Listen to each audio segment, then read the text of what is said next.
June 9 Karthigai Deepam serial வரக்கூடிய எபிசோட்ல என்ன நடக்க போகுது அப்படின்னு பார்க்கலாம். உங்களுக்கு இந்த வீடியோ பிடிச்சிருந்து அப்படின்னா மறக்காம இந்த சேனலை சப்ஸ்கிரைப் பண்ணிக்கோங்க. கார்த்திகை நம்ம பார்க்கக்கூடாது, அதுக்கு நம்ம என்ன பண்ணுறது அப்படின்னு ரம்யா யோசிச்சுக்கிட்டு வர்றப்ப தான் கார்த்திக்குடைய அப்பாவை வழியில் பார்க்குறாங்க.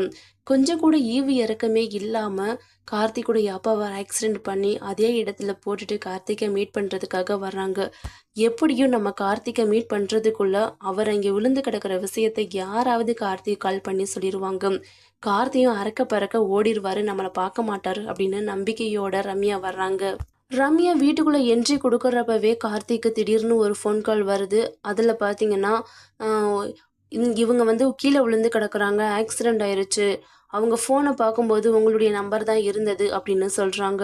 ஆமாம், இந்த ஃபோன் எங்கள் அப்பாவோடையது தான் அப்படின்னு சொல்கிறாங்க. சார், அவங்க ரொம்ப சீரியஸாக இருக்கிறாங்க, ஹாஸ்பிட்டல் அட்மிட் பண்ணியிருக்கிறாங்க, உடனே நீங்கள் வர முடியுமா அப்படின்னு சொல்கிறாங்க. எந்த ஹாஸ்பிட்டல்னு கேட்டுட்டு கார்த்திக் வந்து அறக்க பறக்க ஓடுறாங்க. அபிராமி கிட்டையும் தீபா கிட்டையும் விஷயத்த சொல்கிறாங்க. அப்பாவுக்கு ஆக்சிடென்ட் ஆயிடுச்சு, ஹாஸ்பிட்டல் சீரியஸாக இருக்கிறாரா, நான் உடனே கிளம்புறேன் அப்படின்னு சொல்கிறாங்க. என்னப்பா நீ மட்டும் போறேன்னு சொல்கிற, என்னப்பா ஆச்சு, ஃப்ரெண்டை பார்க்குறேன்னு தானே சொல்லிட்டு போனார், அவருக்கு எப்படி ஆக்சிடென்ட் ஆச்சுன்னு தெரியலையே, நானும் வரேன் அப்படின்னு சொல்லிட்டு அபிராமியை அறக்க பறக்க போகிறாங்க.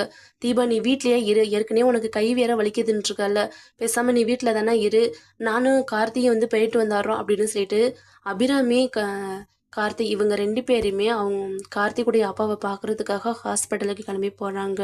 அப்போ இதை பார்த்தீங்கன்னா கார்த்திக் வரதை பார்த்துட்டு ரம்யா போய் ஒளிஞ்சுக்கிறாங்க. கார்த்திக்லாம் போனதுக்கு அப்புறமா தான் ரம்யா உள்ளே வர்றாங்க. என்னாச்சு தீபா, எதுக்காக வந்து உங்கள் அத்தை அறக்க பறக்க போகிறாங்க அப்படின்னு கேட்குறாங்க. கூட என் ஹஸ்பண்டு போனாங்க, பார்க்கலையா அப்படின்னு கேட்குறாங்க. நான் பார்க்கலையே அப்படின்னு ரம்யா வந்து போய் சொல்லிடுறாங்க.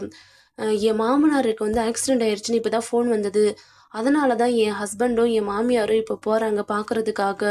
நானும் போகலான்ட்டு தான் இருந்தேன், எனக்கு கை வலிக்குது, அதனால் நீங்கள் இருன்னு சொல்லிட்டு போயிட்டாங்க. என்னாச்சுன்னு தெரியல, யார் இப்படி பண்ணினாங்கன்னு தெரியல அப்படின்னு தீபா வந்து திட்டிக்கிட்டே இருக்கிறாங்க. யார் பண்ணினது? நான் தான். இந்த வீட்டுக்கு மருமகளாக தான் இந்த வீட்டுக்குள்ளே என்ட்ரி கொடுக்கணும்னு நான் நினச்சிக்கிட்டு இருக்கிறேன்.